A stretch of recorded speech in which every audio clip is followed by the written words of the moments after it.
Right, let's do a quick little video and use this one as an example. And I think by doing a video, then you can come back to it later and you can think about your own question formation, you can think about your planning, and you can think about, above all, the structure of your debate.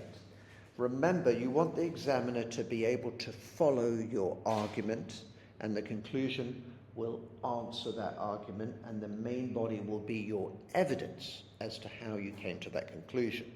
So first of all, with the title, we've talked about this a bit, but I'll just reiterate. We've got language versus religion. So there's a clear debate. And there's also a very sharp purpose. Which one is the more powerful force of oppression and control? So it's directly going to lead you to a debate between these two things. And in order for you to fulfill this task, you're going to have to answer that question. So whenever you choose your questions, you make sure that it is a genuine debate. There's evidence on both sides. There's going to be a discussion, and there's going to be a kind of answer to which is the most powerful or interesting or expansive or correct or accurate reading, okay? And in this case, we're looking at Margaret Atwood's novel, The Handmaid's Tale. She opens with a key little bit of context. I think you need a little bit of context in the introduction, a tiny bit of background, but I would not put in too much. She tells us that it's a totalitarian state, Gilead in the United States, a fundamentalist regime that treats women as property. I think that that is a really nice, concise use of some really important context, okay? She uses a critic straight away here to talk about how Gilead uses biblical scripture in order to formulate their ideology, and she uses a critic down here. I'll just put that into my video so you can see. However, you don't need to put the critics in immediately if you want to. You'll see when I go to the next page, she uses 3 critics in the introduction. I think that that's a little bit too many, to be honest with you. So don't feel like you have to. If you find 2 critics and you think it's useful to put them in the introduction to get this debate going, then do it. But I don't think you need to, and neither do you need to put in quotations. Remember, the introduction should be nice and sharp and concise and get the debate going, okay? Which is why I said it's great that the debate is going, but possibly too many views, given that she's got 4 references. If we look here, she's got a 4th footnote already in the introduction. That's a lot. It's a choice, but don't feel compelled to do that, okay? We do want some reading, we do want some context, and we want it to be referenced, so you didn't just pluck it out of the air. By including those academic references, you are showing that you've done genuine research, okay? I also like the fact that she uses very clear topic sentences. Your first sentence must always touch the question, and it should define what the paragraph is going to be about. And she does that very well here by talking about biblical scripture. Then she has a series of quotes. Give me children or else I die. She tells us it's from Genesis, and then she also has this unto Jacob thing. Now, why I think this AO2 is really strong is that she's chosen good quotes. You know, I call them productive quotes. Quotes that you can pull apart and really say good things about. So at this stage of your coursework, I've asked you to do the quotation table, haven't I? And the reason for that is so that you get these quotes. Because in an essay of 1,500 words, at most you're going to be using maybe 12 quotes. So make sure that they're quotes that you can say something about. So one of the key things is quote selection. The quotes that really go to the heart of the themes or the style or the form of the novel. And we see here that she uses nice terminology about imperatives. She's able to pick the quote apart. She's able to link it to the theme here. Offred now lives a life determined by a viable womb. This is further insinuated by, let me carry on. This is further insinuated by the metaphor, we are containers. It is only the inside of our body that is important. So you can use complementary quotations, but just make sure that you are linking the discussion so that the actual analysis flows well. What I like here is that she uses moreover. That shows that she's adding to one interpretation, and then she uses alternatively. Other phrases you could use as an alternative reading, a conflicting reading, another way of interpreting the scene would be. And that's kind of quite rich, isn't it? When you're able to see that literature can be read from alternative perspectives. So often the quotes that you should choose are what we call polysemic quotes. They can be read from different points of view, and they will influence your interpretations, okay? And again, she uses the author's name a lot, Atwood, and she's putting a lot of emphasis on how, not what. So on authorial craft, what the writer is doing is more important than what the writer said.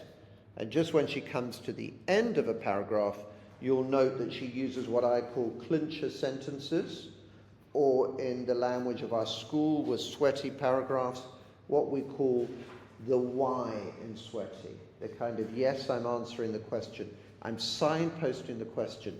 So I have a neat kind of summary sentence that explains the significance of that paragraph in terms of answering the question. Is that all clear?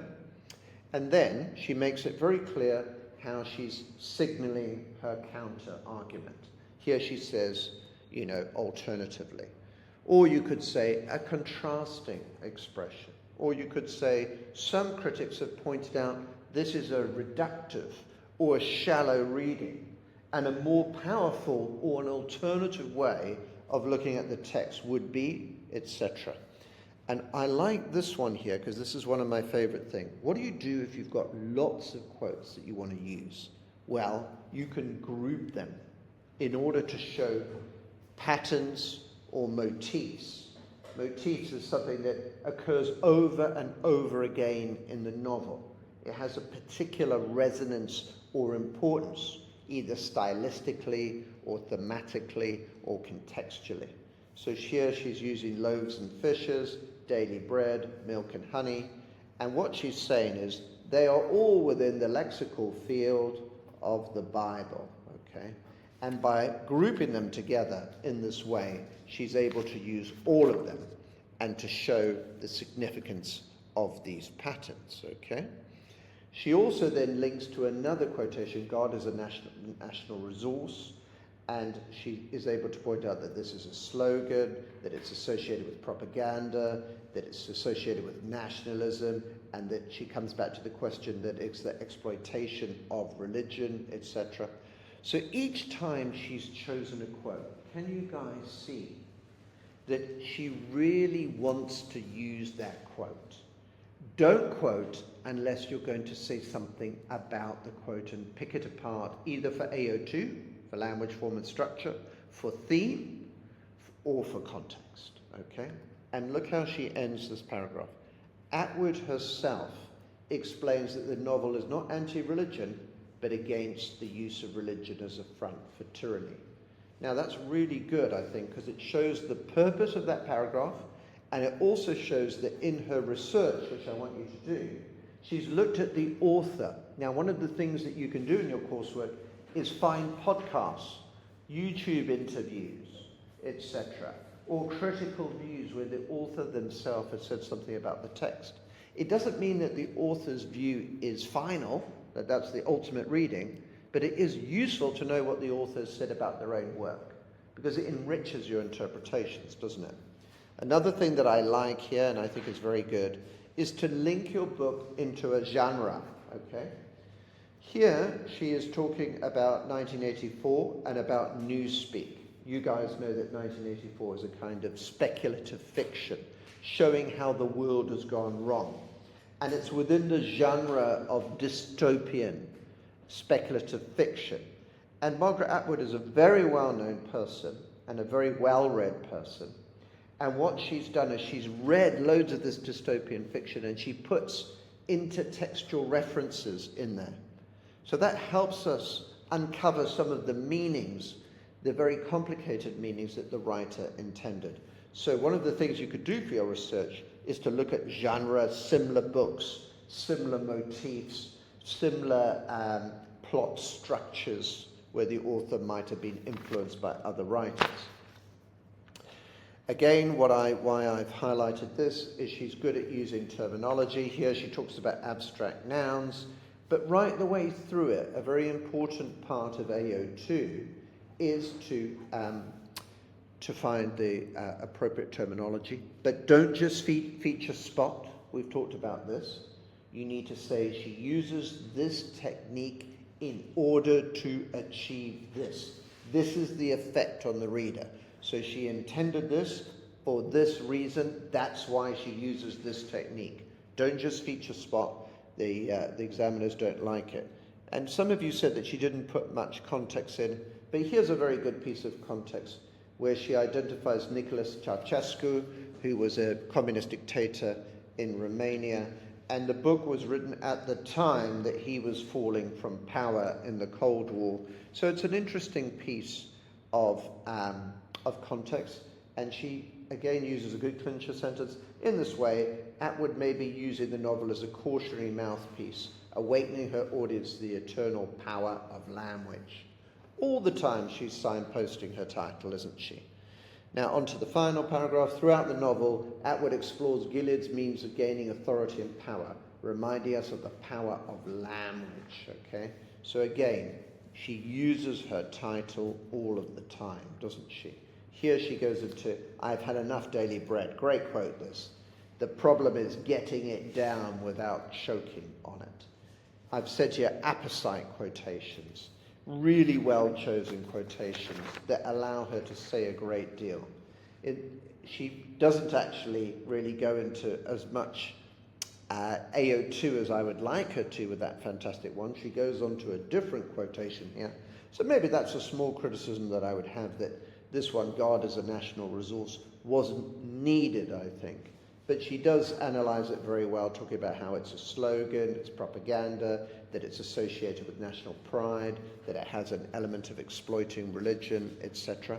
And she ends the paragraph with a very powerful quote. Atwood herself explains that the novel is not anti-religion, but against the use of religion as a front for tyranny. So the quote is directly relevant to the title. Finally, that's a nice conclusion. It goes into a very concise answer to the question. And she says here, in conclusion, language is evidently the primary force. So she answers the question straight away. So in the introduction, you set up the debate, you get it going.